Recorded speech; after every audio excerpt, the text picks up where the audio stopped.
মাছ রান্নায় একঘেয়েমি এসে থাকলে একবার এই নতুন ধরনের রেসিপিটি বানিয়ে দেখুন। বিহারি স্টাইলে মাছের রেসিপি। ২ টো পেঁয়াজকে মিক্সার জারে দিয়ে দিন।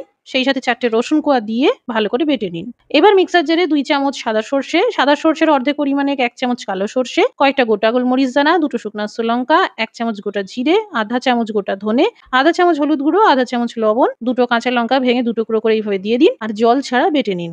এবার ২ চামচ টক দই দিয়ে আবারও বেটে নিন।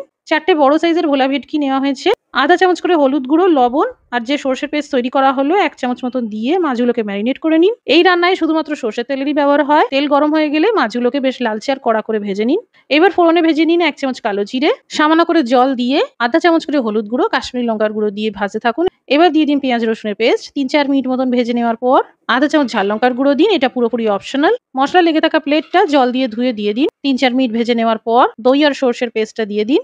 দই মেশানোর সময় আঁচটা বন্ধ রাখবেন। টক দই হাতের কাছে না থাকলে টমেটোর পেস্ট দিতে পারেন। মিডিয়াম আঁচে ভেজে নেওয়ার পর প্রায় ১ গ্লাস মতন গরম জল, গোটা ২ টো কাঁচা লঙ্কা আর স্বাদ মতন লবণ দিয়ে কম আঁচে ঢেকে ২ মিনিটের জন্য ঝোল ফুটিয়ে নিন। ২ মিনিট পর ভাজা মাছগুলো দিয়ে আরো ৪-৫ মিনিট রান্না করুন। তৈরি হয়ে গেল বিহারি স্টাইলে সর্ষে মাছ।